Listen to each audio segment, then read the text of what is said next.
নমস্কার বন্ধুরা, Sunanda kitchen and blog চ্যানেলে আবারও তোমাদের স্বাগত জানাই। আজকে আমি বানাবো এই যে ব্রোকলি নিয়ে নিয়েছি, আর রান্নাঘরে কিন্তু আমি এগ বয়লারে ঘরে আগে থেকে ডিম সেদ্ধ করে রেখে দিয়েছি। আজকে বানাবো ব্রোকলি দিয়ে ডিমের তরকারি। তো এদিকে তো হয়ে গেল একটা তরকারি, আর এখানে দেখতে পাচ্ছ বেগুন নিয়ে নিয়েছি। আজকে কিন্তু আমি বেগুন ভর্তা বানাবো, তবে একটু অন্যরকমভাবে, বেগুন পুড়িয়ে নয়, একটু অন্যরকমভাবে কিন্তু দারুণ স্বাদের একটা বেগুন ভর্তা আমি বানিয়ে তোমাদের দেখাবো। তোমরা এইভাবে যদি বেগুন ভর্তা এবং ব্রোকলি দিয়ে ডিম ব্রোকলি যদি বাড়িতে বানিয়ে খাও, তাহলে কিন্তু খেতে বেশি ভালো লাগে। এই যে ফুলকপি দিয়ে তো ডিম অনেকেই বানিয়ে খেয়েছো, কিন্তু ব্রোকলি দিয়ে ডিম তোমরা একবার হলেও বাড়িতে বানিয়ে ট্রাই করে দেখো, খেতে কিন্তু দুর্দান্ত হয়। এটা কিন্তু আমি বাড়িতে আগেও বানিয়েছি, তবে আমি ভাবলাম যে এটা খেতে এত সুন্দর হয় তোমাদের সাথে ভিডিওটা শেয়ার করি, তার জন্য কিন্তু আমি আবারও এই ভিডিওতে তোমাদের এই ব্রোকলি ডিম বানিয়ে দেখাবো। তো বন্ধুরা, তার জন্য কিন্তু আমি বেশ কয়েকটা আলু নিয়ে নিয়েছি, পেঁয়াজ টমেটো আদা রসুন সব লাগবে, সেগুলো কিন্তু আমি নিয়ে নিয়েছি। তো বন্ধুরা, এই যে দুটো রেসিপি, আজকে দুটোর মধ্যে কোনটা তোমাদের বেশি ভালো লেগেছে সেটা কিন্তু অবশ্যই আমাকে কমেন্ট করে জানিও। আর তোমরা কে কী রান্নার রেসিপি দেখতে চাও সেটাও কিন্তু অবশ্যই কমেন্ট করে জানিও। তো বন্ধুরা, তোমরা যদি ফিশ কাটিং ভিডিও দেখতে চাও তাহলে কিন্তু অবশ্যই বেশি বেশি করে কমেন্ট করো, তাহলে আমি ফিশ কাটিং ভিডিওটাও তোমাদের কিন্তু দেখাবো। তো যে সমস্ত নতুন বন্ধুরা আমার চ্যানেলে আছো, এখনও পর্যন্ত আমার চ্যানেলটা সাবস্ক্রাইব করে নাওনি, তোমরা কিন্তু অবশ্যই সাবস্ক্রাইব করে আমার পাশে থেকো, আমার চ্যানেলে একজন সদস্য হয়ে যাও। একদমই ফ্রি এটা, কোনো টাকা পয়সা লাগে না, কিছু লাগে না, একদমই ফ্রিতে হয়ে যাবে, আমার বন্ধু হয়ে যাবে ফ্রিতে। তো বন্ধুরা, চলো বেশি দেরি না করে রান্নাঘরে গিয়ে পুরো রান্নাটা তোমাদের করে দেখাই। তো সব কাটা বাছা ধোয়া হয়ে গেছে, এখন কিন্তু কড়াইতে তেল গরম হতে বসিয়ে দেবো। তো বন্ধুরা, এখানে কিন্তু আমি সব কিন্তু রেডি করে নিয়েছি, আর ডিমগুলো দেখো খোসা ছাড়িয়ে আমি কিন্তু কাঁটা চামচ দিয়ে একটু ফুটো ফুটো করে নিয়েছি। এবার কড়াইতে তেল গরম হয়ে গেছে, ডিমগুলো দিয়ে দেবো। তো ডিমগুলো কিন্তু এমনি এমনি দিয়ে দেবো, লবণ হলুদ এখন দেওয়া লাগবে না,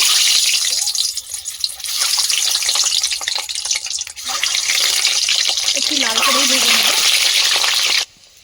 তো বন্ধুরা, ডিমগুলো দেখো আমি লবণ হলুদ ছাড়াই কি সুন্দর লাল লাল করে ভেজে নিয়েছি, এখন কিন্তু তুলে নেবো।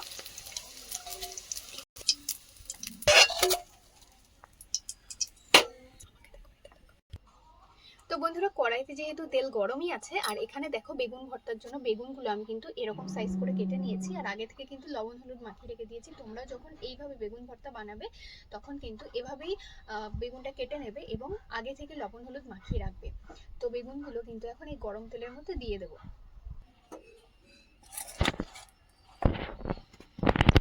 লবণ হলুদ মাখিয়ে রাখা বেগুন দিয়ে দেবো।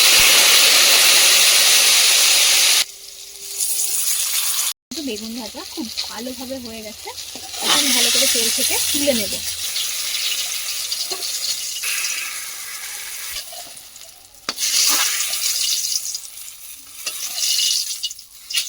বাকি বেগুনগুলোও কিন্তু এভাবে ভেজে নেব।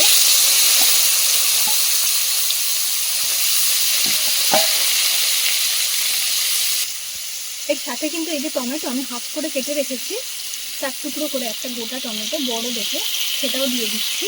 আর এখানে কয়েক কোয়া রসুন নিয়ে নিয়েছি, দিয়ে দিচ্ছি। এগুলো সব একসঙ্গে খুব ভালো করে ভেজে নেব আগের বেগুনের মতো। তো এবার কিন্তু বাকি বেগুন ভাজাগুলো হয়েছে কিন্তু দেখে নেব, খুব সুন্দর করে কিন্তু এগুলো ভাজা হয়ে গেছে, এগুলো কিন্তু তুলে নেব। সাথে দেখো টমেটো আর রসুন খুব ভালো করে ভাজা হয়ে গেছে, তুলে নিচ্ছি।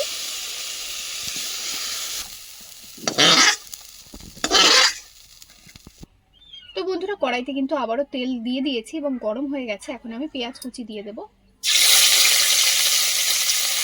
পেঁয়াজ কুচিটা কিন্তু একটু ভালো করে লাল লাল করে ভেজে নেব।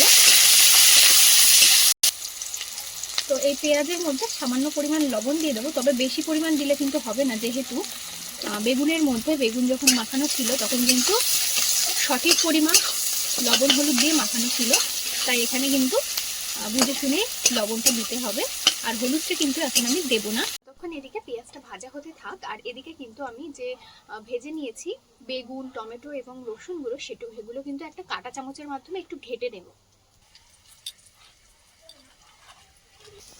তো বন্ধুরা, এদিকে কিন্তু পেঁয়াজ খুব ভালো করে ভাজা হয়ে গেছে, টমেটো কুচি দিয়ে দেবো। টমেটো কিন্তু আগে ভেজেও নিয়েছি, আর এই সময় কিন্তু টমেটো দিতে হবে কিছু পরিমাণ। এর সাথে সাথে কিন্তু আমি দিয়ে দেবো আদা এবং রসুন বাটা, তবে সামান্য পরিমাণ, খুব বেশি দেওয়ার দরকার নেই, এইটুকু পরিমাণ দিলেই হবে। এবার কিন্তু খুব ভালো করে এগুলো কষিয়ে নেব। তো বন্ধুরা এদিকে কিন্তু খুব ভালো করে সমস্ত কিছু কষানো হয়ে গেছে। কিছু গুঁড়ো মশলা এখন আমি দিয়ে নেব। প্রথমেই দিয়ে দেবো লঙ্কা গুঁড়ো। এটা কিন্তু একেবারে অপশনাল, তোমরা চাইলে কিন্তু কাঁচা লঙ্কা ব্যবহার করতে পারো। আর এর সাথে এটা একটু চটপটা বানিয়ে নেওয়ার জন্য দিয়ে দেবো আমি এখানে চাট মশলা। তোমরা চাইলে এখানে কিন্তু জলজিরাও ব্যবহার করতে পারো। আর এর সাথে সাথে কিন্তু এই যে বেগুন টমেটো সব ঘেটে রেখেছি সেটা কিন্তু দিয়ে দিচ্ছি। এবার একসঙ্গে খুব ভালো করে কষিয়ে নেব।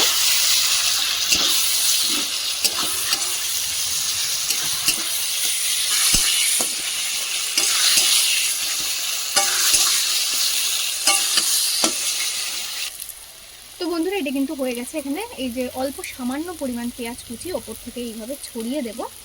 তোমরা চাইলে কিন্তু ধনেপাতা দিতে পারো, কিন্তু আমি বেশি টেস্টি লাগবে তার জন্য পেঁয়াজ কুচি দিলাম, দিয়েই নামিয়ে নেব।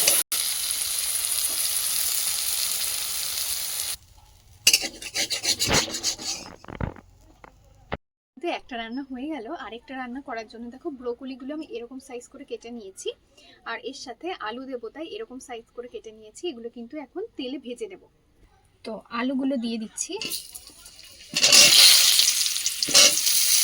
ব্রোকলিগুলো দিয়ে দিচ্ছি। সামান্য পরিমাণ লবণ দিয়ে কিন্তু এটা ভালো করে ভেজে নেব। তো বন্ধুরা অনেকক্ষণ তো হয়ে গেল, এবার দেখে নেব আলু এবং ব্রোকলি খুব সুন্দর করে ভাজা হয়েছে নাকি। তো খুব ভালো করে কিন্তু ভাজা ভাজা হয়ে গেছে, এখন তুলে নেব।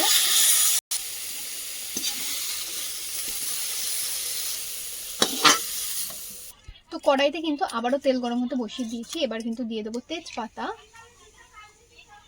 শুকনো লঙ্কা এবং গোটা গরম মশলা দিয়ে দেব। এলাচের মুখটা একটু ফাটিয়ে দেব, দিয়ে দিচ্ছি। দিয়ে দেবো পেঁয়াজ কুচি। পেঁয়াজটা একটু খুব সুন্দর করে লাল লাল করে ভেজে নেব। তো এদিকে কিন্তু পেঁয়াজগুলো একটু লাল লাল করে ভেজে নিয়েছি। এখন কিন্তু আমি দিয়ে দেব টমেটো কুচি। এর সাথে সাথে আমি কিন্তু দিয়ে দেব এখানে আদা এবং রসুন বেটে রেখেছি। আর এখানে আমি কিন্তু জিরে আর শুকনো লঙ্কা বেটে রেখেছি, দিয়ে দেব। এবার দিয়ে দেব হলুদ গুঁড়ো,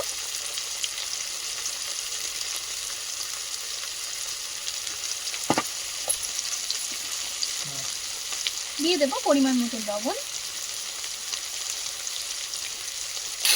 এবার কিন্তু খুব ভালো করে কষিয়ে নেব।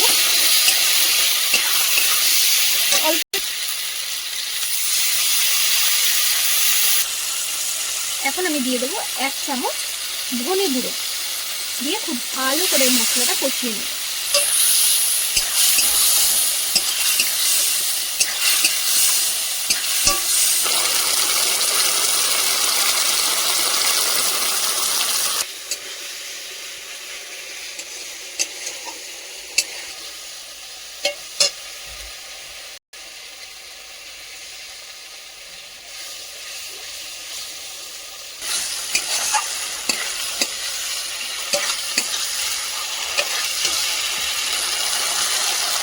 তো এদিকে কিন্তু খুব ভালো করে আমি মশলা কষিয়ে নিয়েছি। দেখতে পাচ্ছ মশলার ভাত দিয়ে খুব সুন্দর করে তেল ছেড়ে গেছে। এখন এই যে ভেজে রাখা ডিম, ব্রোকলি, আলু সব কিন্তু একসঙ্গেই দিয়ে দেব।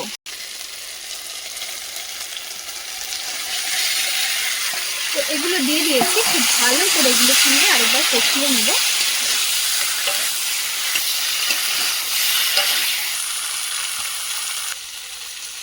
তো খুব ভালো করে কষিয়ে নিয়েছি। এখন আমি দিয়ে দিচ্ছি পরিমাণ মতো জল, যাতে আলু ব্রোকলি খুব সুন্দর করে সেদ্ধ হতে পারে। এবার খুব ভালো করে সেদ্ধ হওয়ার জন্য চাপা দিয়ে রেখে দেবো বেশ খানিকক্ষণ।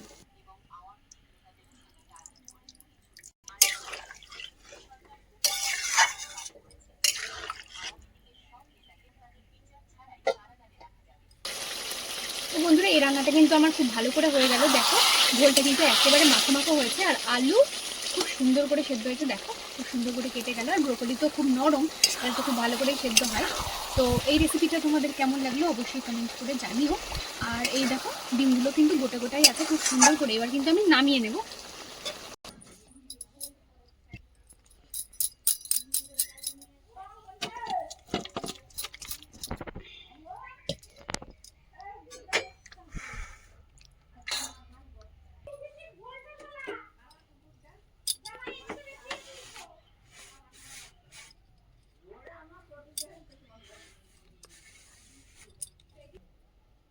তো বন্ধুরা, এই যে আমি আজকে এই দুটো রেসিপি বানিয়ে নিলাম, কোনটা সব থেকে বেশি ভালো লেগেছে অবশ্যই কিন্তু তোমরা কমেন্ট করে জানিও। আর এই রেসিপি দুটো তোমরা বাড়িতে বানিয়ে খেয়ে কেমন হয়েছিল রান্না দুটো সেটাও কিন্তু অবশ্যই কমেন্ট করে জানিও। আমি কিন্তু সব কিছু জানতে চাই। তো বন্ধুরা, আমার এই চ্যানেলে যারা নতুন আছো, এখনো পর্যন্ত আমার চ্যানেলটা সাবস্ক্রাইব করো না, তোমরা প্লিজ সাবস্ক্রাইব করে দাও এবং একটা লাইক দিয়ে দিও, ভিডিওটা সবার সঙ্গে শেয়ার করে দিও। আমি কিন্তু অনেক কষ্ট করে ভিডিওটা করি এবং রান্নাবান্না করি। তো তোমরা প্লিজ সাবস্ক্রাইব করে দিও এবং বেশি বেশি করে লাইক করো, শেয়ার করো। তো বন্ধুরা, আজকে আর বেশি দেরি করব না, এখানেই ভিডিওটা শেষ করছি। টাটা।